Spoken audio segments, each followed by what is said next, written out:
Guys,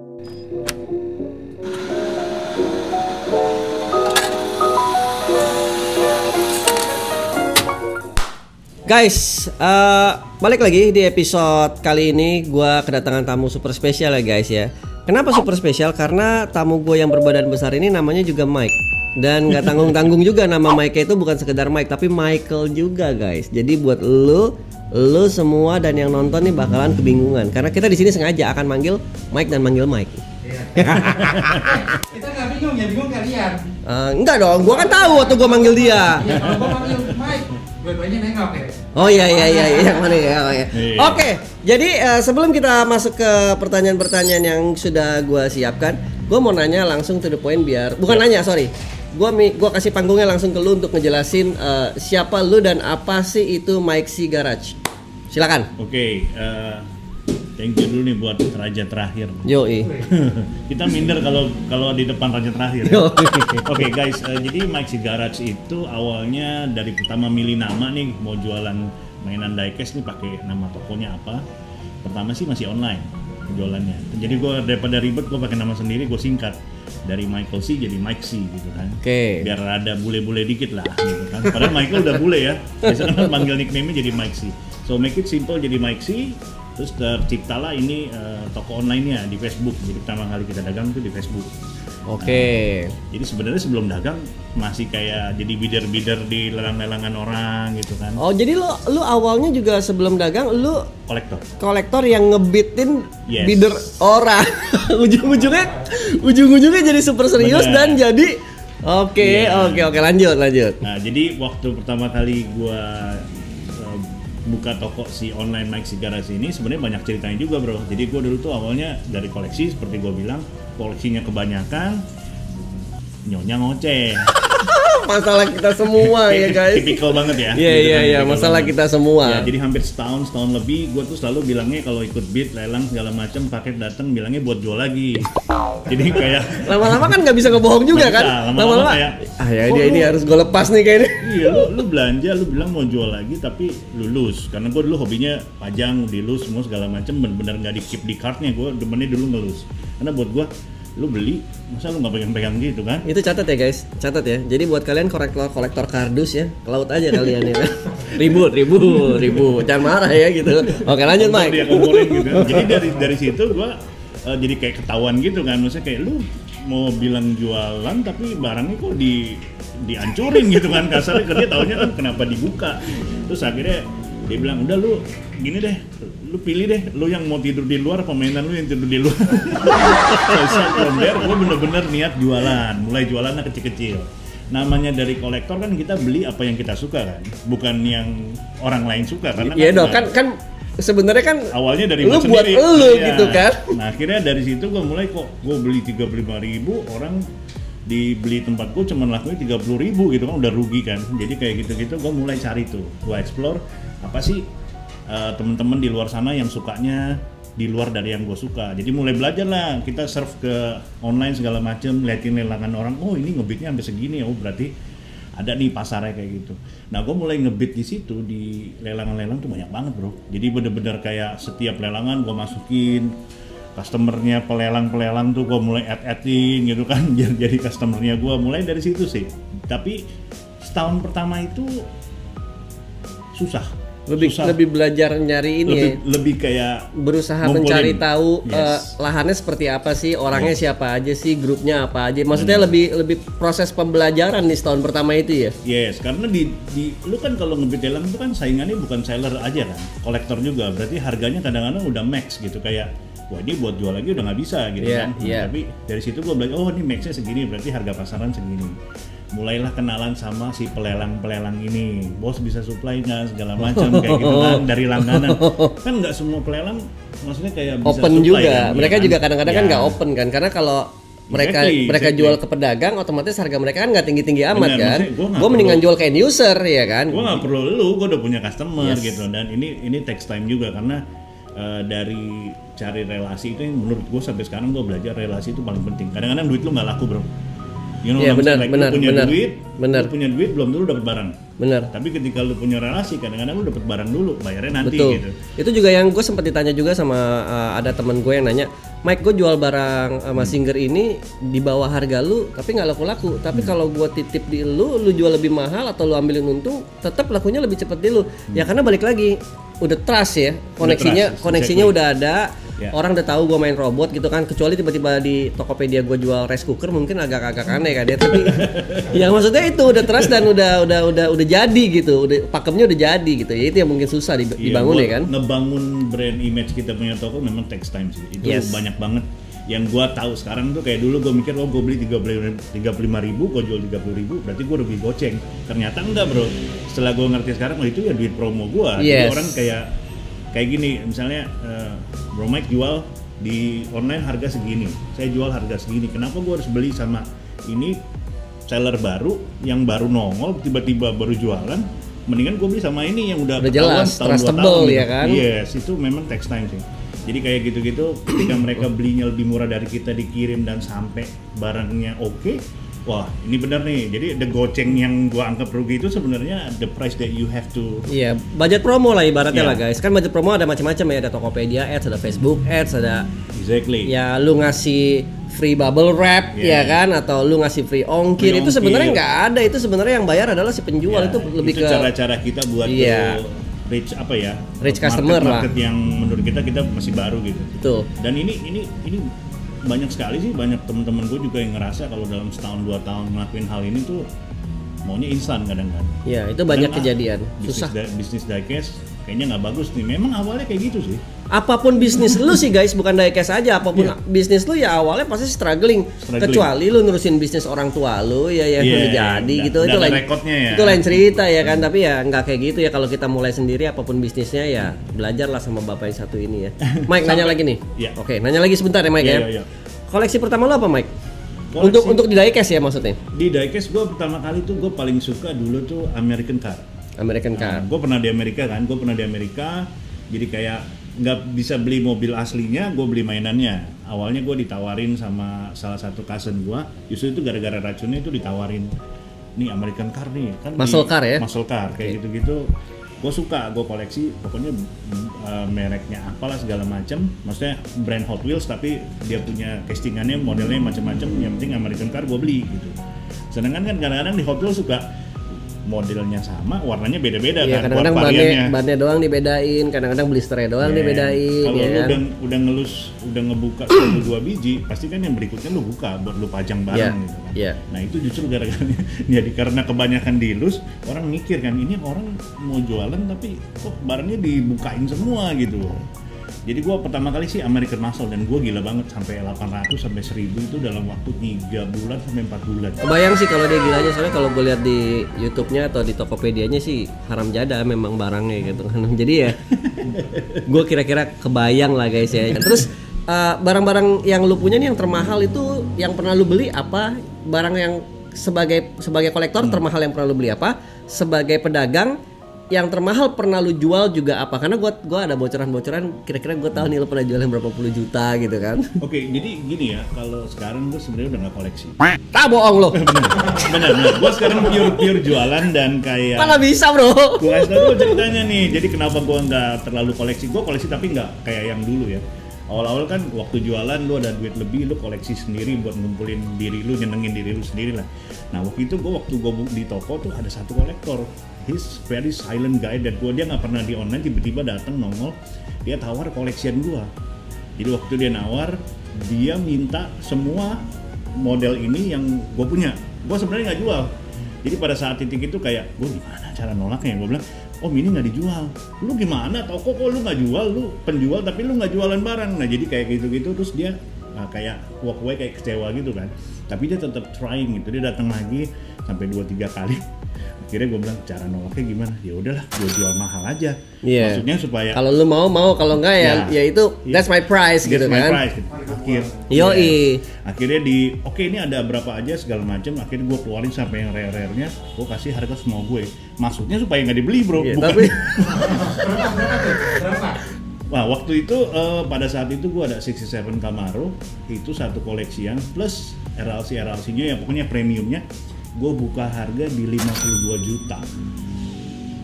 52 juta, for me that time kayak, wah ini paling worth-nya 30-an something ya, cuman sengaja ditinggiin ya guys Ya, biar akhirnya oke, nanti saya pikirin dulu ya katanya. Dia balik tuh, akhirnya lanjut ke WA kan, Mike saya ambil deh, gua tuh antara yang salah nyesel nyebut ya. Anjing, tau gitu gua sebut 80. antara dua hal gitu, kayak gua happy, wah gua cuan gitu kan ya, atau yang kedua aduh nyesel juga ya gitu kan. Iya. Kan lu Itu benar Mike. Kalau lu sebagai kolektor ya guys ya, berapapun harga yang lu sebut untuk menolak, maksudnya sengaja gua upping biar lu nggak beli, tapi ternyata diambil, lu tetap sakit Tetap, di dada. karena lu ada kolektor, historinya. lu kolektor, berat rasanya. ada historinya, kayak lu apa ya, gimana ya, ada beberapa dari varian itu yang susah banget nyarinya. Ya kayak gue nyari nih misalnya di eBay segala macam tuh nggak pernah nongol, pas kali nongol harganya tuh lebih murah daripada harga shippingnya. Kan kita kalau mikir gue nggak usah belilah gitu kan, tapi ya udah gue nyarinya setengah mati gitu, pas udah ada kayak value-nya tuh ada di kita punya memori. Iya. Gitu, jadi kayak dari sejak itu dia mulai tuh, actually this one guy yang make me stop to collect sih. Dia borong ini, borong itu, borong ini. Jadi udah nggak ada, lu memutuskan udah nggak ada juga, udahlah gue stop koleksi lah gitu. Gue lepas sampai dia tuh dari harga yang nggak wajar sampai harga gue nggak enak hati gitu, kayak kasarnya lu udah jual berapa lot nih, masa gue cuannya gila terus gitu kan. Ya udah gue kasih harga murah gitu biar supaya balance, karena kan gue juga gue jaga lah. Ya jaga relasi lah ya. Dan dia juga ngerti, Om ini sorry sebenarnya saya nggak mau jual gini. Nggak apa-apa Mike, saya ngerti kok gini-gini, daripada gue repot. Dan dia ceritain tuh kenapa dia mau bayar that much money buat dengan harga itu. Dia ngerti, ternyata kan memang dia kolektor. Jadi dia tahu nyari barang itu juga susah. Ya, satu susah, kedua dia nggak mau repot, sibuk kan, dia orang sibuk, dan menurut dia juga dia appreciate gimana cara kita jualannya gitu. Yes. Nah itu yang value menurut gua tuh penting juga tuh, kayak orang kadang-kadang beli kan suka nawar nggak pakai otak ya, maksudnya sorry nih, pardon my language gini ya, nggak pakai otak tuh maksudnya gini, kadang lu nawar tapi udah tahu harga pasaran and then you asking for that kind of low price, still complain gitu, kurang ini minta itu, minta ini kayaknya itu sering kejadian sih. Ya, maksud gua nawar sih nggak wajar, oke lah tuh. Nawar itu boleh, tapi kalau nawar sadis, nawar itu boleh, tapi kita juga berhak untuk tidak meladenin ya. Kalau menurut gua sebagai pedagang gitu, lu berhak nawar, tapi gua juga berhak nggak ngeladenin pertanyaan lu kalau lu nanya yang aneh-aneh, bro. Iya kan, kadang ada orang cuma mau ngetes doang gitu kan, kayak nih Bu bisa nggak nih kayak gini. Nanti ketika kadang-kadang ada harganya mepet lu lepas, nggak diambil juga. Iya, kadang-kadang udah dikasih harga bagus pun ya sesuai maunya dia ngambil juga, cuman ya udah ntar kabarin ya itu biasa lah ya kan. So jadi sebenarnya sih di dunia bisnis ini ada etika yang nggak bisa value kayak gitu yang mesti dimengerti sih bro. Gitu. Dan ini selama gua di dunia bisnis ini memang banyak up and down. Sampai hari ini pun masih belajar, karena hitungan 8 tahun lah gua jualan ya, sama koleksi jadi sekitar 10 tahun. Itu variasinya beda-beda tuh tiap tahun. How the way we run the bisnisnya di dunia online-nya seperti apa, sekarang kan variasi banget gitu. Cara-cara kita gimana survive-nya itu crazy sih bro. Jadi setiap tahun kita ada ilmu-ilmu baru yang harus kita ilmu baru gitu. Terus kayak kulik. Sekarang di dunia diecast tuh kalau menurut gua sekarang tuh kayak seperti gue bilang dari awal, bisnisnya bagus, cuman marketnya jadi nggak healthy. Yes. Gitu. Nah, nggak healthy-nya tuh kenapa? Karena sebenarnya kita juga yang bikin awalnya gitu. Kayak gue nih, gue jualan, gue pengen supaya barang gue laku, gue nyebarin racun dong, biar banyak diecaster baru yang mau keracunan diecast nih. Betul. Supaya barang kita bisa kita jual. Betul. Kita harus bikin hype lah ibaratnya kan. Exactly. Waktu mereka udah keracunan, mereka perlu antidot dong. Yes. Buat how to stop, how to manage dia punya hunger segala macem. Akhirnya udah mau nggak mau ya lu jangan salahin kalau mereka ikut jualan. Isekai. Dari sekian banyak diecast yang lu jual nih, merek apa yang menurut lu paling mantap buat direkomendasikan? Kan gue taunya ada Mojo Red ya kan? Yes. Ada Johnny Lightning, ada Hot Wheels. Pertanyaannya berat nih. Apa tuh? Sebenarnya gini, gue nggak bisa memihak sih. Everything for me itu good. Wah, ini kalimat pedagang nih. Soalnya dia pegang semua merek ya kan. Gini, you never know, right? I mean like mereka berkembang di tahun depan apa segala macam, dan gue nggak berhak banget buat bilang mana yang lebih bagus. Cuman selama 8 tahun ini gue dihidupin dari Hot Wheels. Oke. You know what I'm saying? So I don't have to say about another brand. ada juga brand-brand yang menurut gua sekarang nanti mereka akan ke depannya bagus dan hype-nya juga bagus. Itu sebenarnya tergantung sama supplier yang masukin juga sih. Sama tergantung ke hati juga ya, lu lebih cocok kemana. Kalau lu mau yang variasi banyak banget kan Hot Wheels, tapi kalau misalkan kayak Tomica mungkin lebih ke mobil-mobil standar Jepang gitu kan. Bervariasi, setiap mereka punya apa ya, nilai lebihnya masing-masing. Punya nilai jual masing-masing lah ya. Cuman kalau gua karena memang gua hidupnya selama ini gua jualannya di Hot Wheels ya mostly like. Lu nggak lihat bro, dari atas ke bawah ini semua Hot Wheels nih ya kan? Lu lihat dong Hot Wheels ya kan, support udah dia. Jadi mostly kayak gitu sih. Setiap brand menurut gua sekarang mereka develop buat things yang baru ke depan tuh keren-keren. Oke. Kesulitannya mengkoleksi sebuah Hot Wheels, cara ngerawatnya tuh ada kesulitan kah? Atau misalkan kalau dulu kan gua ngumpulin treasure hunt tuh ban karetnya suka getas kalau udah kelamaan gitu kan. Apa nih tips and gitu tips? Segala macam ya, tipsnya apa nih buat temen-temen nih? Kalau menurut gua sih diecast tuh yang paling penting sekarang tuh lu kalau koleksi ya, ini terutama yang udah dibuka ya dari blister ya. Mostly kayak lu koleksi kayak gitu, lu harus perhatiin kayak contoh kayak karet yang nempel di besi itu sebenarnya logik sih. Kadang-kadang kan mereka ada yang kayak cupnya bisa di open hood, tapi mereka taruh dari pabriknya ada karetnya. Nah karet ini harus lu lepas. Mau nggak mau gitu, karena kalau lu taruh situ lama-lama kan namanya karet kan mereka bisa nempel dan segala macam kayak gitu. Untuk cat dan lain sebenarnya sih basic aja sih. Buat sekarang kesini tuh lebih bagus bro. Kayak si Hot Wheels tuh tahan banting dan menurut gua catnya oke lah. Oh kalau tahan banting sih pasti tahan banting ya guys ya, karena Batman gua tuh dibawa mandi sama si Ryoma tuh terus nggak hancur. Paling catnya somplak-somplak dikit tapi ya udahlah ya kan. Kalau anak gua mainnya memang kasar kan. Ya makanya sebenarnya tuh mainan anak-anak sih. Yes. Kita aja yang om-om yang mainnya. Iya om-om yang nonton tuh om-om tuh. Ya om-om semua yang nonton ya kan. Marah juga ya kan. Terus selain koleksi nih, lu apakah juga tipikal kolektor yang mengcustom sebuah mainan itu atau enggak? Lu gua koleksi? Pecinta custom. Widih, cerita. Tapi gue bukan customizer. Oke. Mostly kayak gue sekarang banyak kolaborasi sama customizer Indonesia yang gue jual ke luar negeri. Itu which is kalau menurut gue customizer Indonesia itu untuk cara mereka desain dan crazy idea gitu gila. Terutama kayak contoh kayak main chroming ya. Chroming itu di Indonesia tuh murah. Costnya di luar negeri itu mahal. Chrome plate yang celup itu kan? Any kind of chrome, mau di spray, mau di celup segala macam, itu tuh bagus banget. Hasilnya kita punya udah bagus banget. Dan dari chrome itu mereka bisa berkreasi lebih lagi, dan di Indonesia itu costnya low, tapi dihargain di luar negeri itu gila. Nah sekarang kesulitannya adalah gimana lokal ini bisa menghargai custom itu bro. Itu yang sulit. Orang itu memang PR untuk di semua komunitas sih, bukan di diecast doang sih. Kayak ada teman kita ya Mas Rudi ya, itu dia punya Super 6 itu lakunya di luar negeri. Ya di sininya sendiri yang kurang lah, bagusan Hot Toys lah apalah. Ini sedikit intermezzo sedikit ya guys ya. Jadi itu PR juga buat kita sesama anak komunitas nih. Nah makanya itu kan kayak gue bilang it's not just business sih. Cuman kayak misalnya kayak lihat teman-teman yang pada punya kreasi, punya kreativitas yang bisa kebetulan kita udah di line-nya bisa ada koneksi relasi keluar, itu kebanggaan juga sih buat gua. Kayak ini barang sekarang ada beberapa customizer di diecast di Indonesia itu udah dipakai buat event car-nya di luar. Yang which is dan harganya itu kayak gue tahu nih modalnya berapa nih. Gue kenal sama dia, bro lu bikin kayak misalnya dia bisa bikin tuh pesan dari kayak kemarin ada Vegas Toycon is quite big gede. Mereka order dari 5 customizer yang semua gue kenal, mereka bikin per orang itu bisa 100 piece bro. Gila. Dan custom loh, itu udah kayak pabrik aja 100 piece bro. Dan si seller ini buka pre-order I think like almost 2 or 3 days sold out. Gila. Can you imagine lah kita nih belanja di luar, beli barang customizer orang luar. Padahal yang bikin orang sini juga ya. Yes. Gila, mantap ya. Lokal sih sebenarnya udah mantap, cuman lokal kurang dihargain aja di sininya kan. Yes.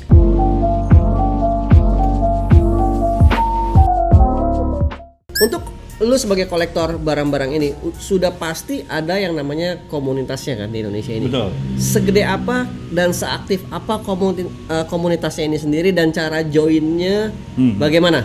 Mostly sekarang joinnya tuh paling gampang Facebook bro. Kalau anak diecast mostly sekarang Facebook atau Instagram kan. Kalau join grup rada susah ya, karena it's like more different platformnya beda gitu. Satu arah komunikasi doang kan ya. dia. Kalau di Facebook itu sekarang gue kebetulan gue juga bantu-bantu di Tomochi. Oh, Tomochi tahu gua. Tomochi kan kalau menurut gue itu komunitas paling tua ya. Iya, yang dulu ada di. Dulu gua di Senayan tuh mereka masukin mobil Ya. terus buka bagasi. Tapi tuh tahun berapa? Tahun Yes. 2005, 2006 mungkin. Ya, Tomochi sekarang udah mau masuk 23 tahun. Nah, Dua-dua ada 23 deh. Dan kebetulan Om Kemas sendiri sebagai pendiri dan beberapa senior-senior di situ, Om Denny B dan yang lain-lain, mereka itu kan kayak bikin komunitas ini mainan, bukan cuma diecast. oke. Jadi basically kayak figur, makanya ada Om Billy juga Yes. di situ kan. Nyampur. Di Tomochi ini memang toys. Oke. Toys model collector Indonesia. Jadi teman-teman yang mau join, jadi nggak usah lihat cuma diecast doang gitu kan. Yes. If you guys want to join us, kita ini salah satu komunitas yang menurut gua seru sih. Seru, Story-nya banyak. aktif, terus udah lama dan orang-orangnya orang-orang sepuh-sepuh yang gue Yeah. juga tahu juga sih. Ya bro, ini kan juga sesepuh juga. Enggak belum bro, rambut masih hitam semua. Sepuh, iya, jangan salah ngomong lo ya kan. Terus Pengalamannya. Oh. Terus gitu. lu juga selalu Mike Garage ini juga selalu ikut kan kalau ada acara-acara Toy Fair kan? Kebetulan kemarin kalau Toy Fair apa nih? Toy Fair Diecast. Saka Saka Production. baru kemarin ini sama Om Riza kita related, maksudnya kayak Om gue mau deh join gitu. Oke. Karena gini, jujur ya di dunia diecast kadang lu main di online orangnya kadang setahun tuh itu aja gitu kan. Monoton ya. Monoton. Kadang gue ikut pameran di mall atau pameran kecil-kecil kayak gitu karena lu sebenarnya marketnya luas banget. Kayak misalnya neneknya bawa anaknya yang mau belanja, mau ini item ini segala macam, neneknya nggak pakai nawar langsung dibeliin, itu kan Iya. salah satu market juga Iya, gitu iya, kan. iya, iya. Jadi kayak gitu-gitu gue coba ikut pameran. Nah kemarin sama Om Riza gabung tuh gue tuh, Oke. gue ikut datang ke situ, gue pikir Om, gila ya ternyata mata gue dibukain gitu, dunia hobi itu gila banget. Banget, gitu. banget. Kayak cosplay, yang Banget. kayak figur segala macam, ini gila sih. Indonesia, we talk about Indonesia, ini baru kemarin kan Jakarta Banget, nih ya. banget. Itu gila banget. Gokil ya? Gokil. Dan gue kenal sama lu nih kan gara-gara gue ngeliat di Toy Fair kan. Wih, gila nih. Nggak, di channel YouTube gue nggak boleh cuma bahas hobi ini doang nih gitu kan. Harus di-grow. Harus di-grow gitu. Makanya gue mau belajar nih, sungkem sama Raja. Enggak, terbalik juga gue yang mau belajar sama dia ya kan. Justru gue yang mau belajar sama dia kesini sekarang dia yang sungkem, ini kelewatan, kurang ajar namanya kan. Gimana coba? Ya kan kita kan mau belajar ke dunia hobi yang another side ya. Kayak gue nih di figur bener-bener blind lah. Gue kagak ngerti how you guys gimana bisa keracunannya, gimana bisa, makanya nanti Sama lah bro, kalau lu bicara begitu gue juga bingung gimana orang udah seumuran lu nih, udah gede nih dan teman-teman yang nonton nih masih main mobil-mobilan ya kan? Iya. Udah nggak bisa di pullback ibaratnya, nggak ada Dipajang baterai, doang, mahal pula nggak ada ya. remote-nya ya kan? Why gitu kan? Jadi ya sama-sama lah, gue juga bingung dengan lu bingung dengan pola pikir teman-teman gue Benar, yang main robot-robotan atau Yes.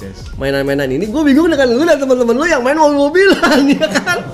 Memang sih gitu ya, dunia hobi tuh is kinda a little bit hard to explain juga. Iya, memang. Orang kalau udah hobi kayak gitu, temen gue Udah nggak bisa ngomong bro, kalau udah hobi mah. Iya, temen gue anak diecast tiba-tiba nggak nongol, gue tanya lu ngapain sekarang ngumpulin sangkar burung. Bener, gue sempet kayak tahu lu gila dengan difotoin gitu kan, satu ada banyak. Gue tanya harganya berapa? 200 juta. Pertanyaan gue sekarang gini, itu sangkar burung 200 juta ya? Pertanyaannya ada burungnya nggak di dalamnya? Nggak ada. Tuh kan. Iya, maksudnya kita nggak pernah ngerti gitu kan, sampai ini nggak bisa Ngumpulin underestimate kandangnya hobi dong, bro. orang gitu. Underestimate hobi orang tuh gila juga sih bro. Emang, Maksudnya, emang. Apalagi ada orang yang beli burungnya bisa mati bro. Nggak, tapi kalau dia beli 200 juta terus ada burungnya, itu gue masih bisa menerima ya kan. Tapi kalau dia beli 200 juta guys, Sangkarnya terus nggak ada burungnya, ya itu just another. buat apa gitu kan? Oke, gue mau nanya lagi nih, gue jadi ngomongin burung ya panjang ya kan. Lu boleh sambil minum ya Mike ya? Oh, siap. Oke. Jadi gue mau nanya nih, Gue penasaran nih. Kemarin gue sempet lihat di YouTube Oh iya channelnya dong, lu kan. iya dong, silakan dong. Gue mau nanya lagi, ini masih berurusan sama apa namanya kabar burung, masih berurusan dengan burung dan kabar burung ya kan? Burungnya siapa nih? Burung lu. Dari burung yang gue dengar katanya Mike Garage ini mau buka kafe bertema bertema diecast atau Hot Wheels, bener nggak itu? Oke, Kalau bener, terinspirasi dari Sekai Coffee juga. Wes. Hobi coffee gitu. Nah kan. itu Oke. pertanyaannya adalah di mana, kapan launchingnya? Oke. Kenapa backstory-nya gitu kan? Itu gue mau tahu nih, teman-teman mesti tahu semua, ya kan? Silakan. Waduh, nih jadi sebenarnya dulu kan gue pertama kali buka toko itu di SCC Senayan. Bro juga pernah di sana ya, Yoi. tadi kita ngobrol. Ternyata kita tetanggaan, baru ketemunya setelah 8 years after gitu kan. Nah setelah gue buka di situ, gue pindah ke Mangga 2 Square.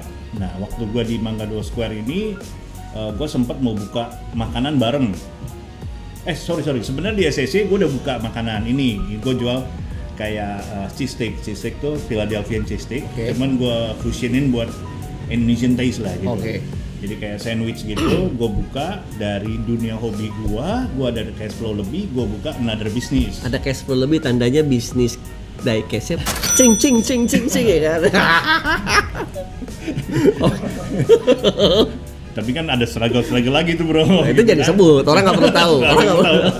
Dan akhirnya setelah gue buka itu kena banjir bro. Di 2019 tuh banjir sampai sedada Greenfield. Nah, jadi gue punya F&B-nya tutup.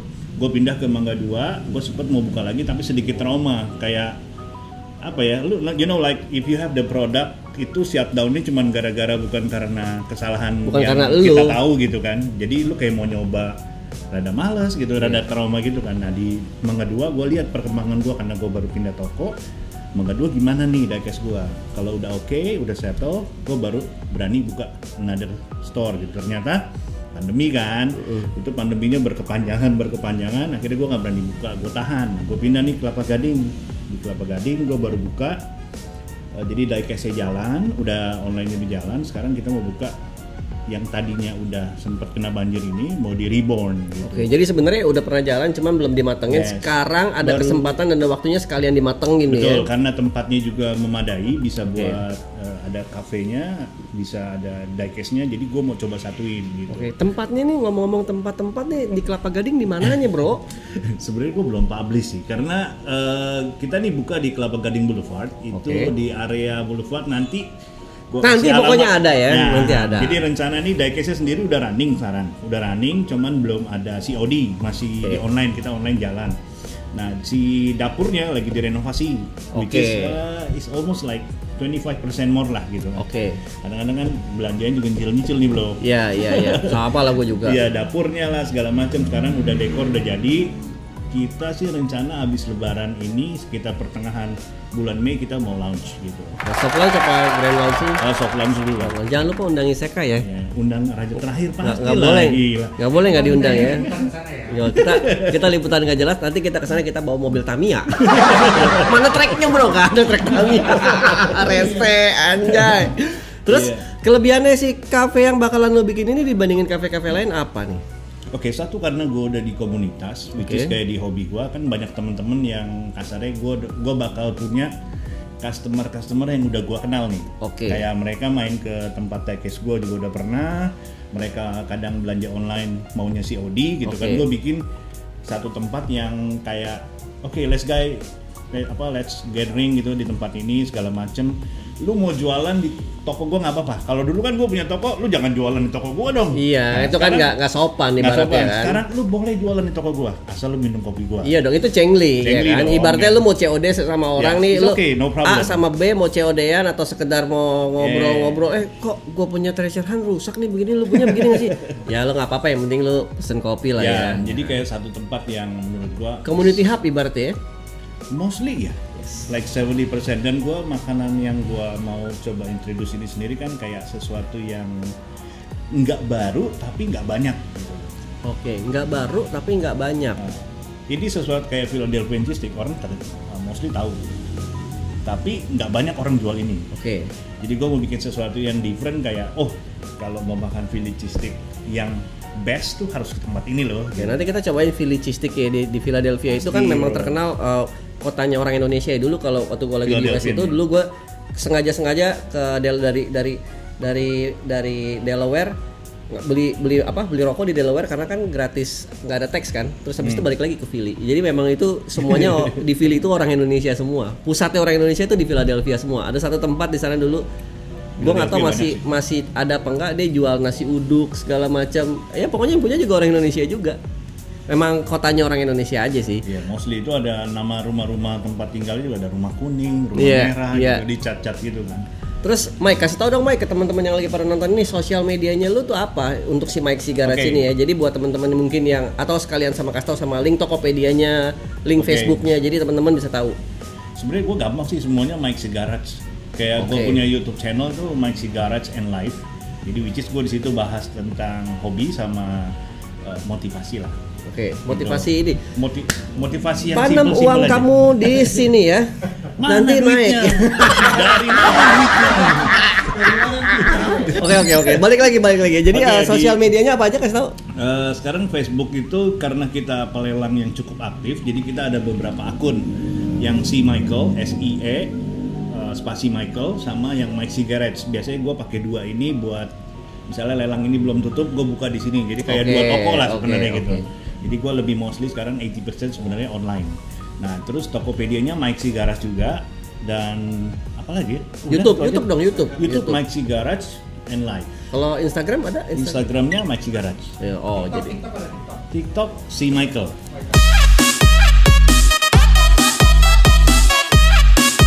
Enggak Mahir juga dia kayaknya. Kurang ya. Dianya lurus, gue goyang gitu kan. Terakhir nih ya, Siap. Ada yang lo mau sampaikan nggak buat penonton Isekai Coffee Shop Talk ini, atau buat teman-teman komunitas dari Diecast sendiri? Yes. Apakah ada pesan-pesan khusus dari lo yang pengen lo sampaikan buat mereka, ya kan? Pesan khusus ya. Misalkan nih, contoh nih, kalau mau beli diecast jangan di Indomaret ya, di tempat saya, misalkan.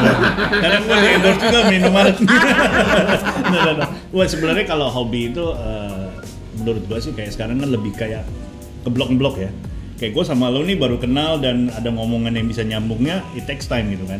Nah kalau buat teman-teman nih, buat teman-teman diecaster atau teman-teman figur segala macam, I think toys mestinya connect everyone.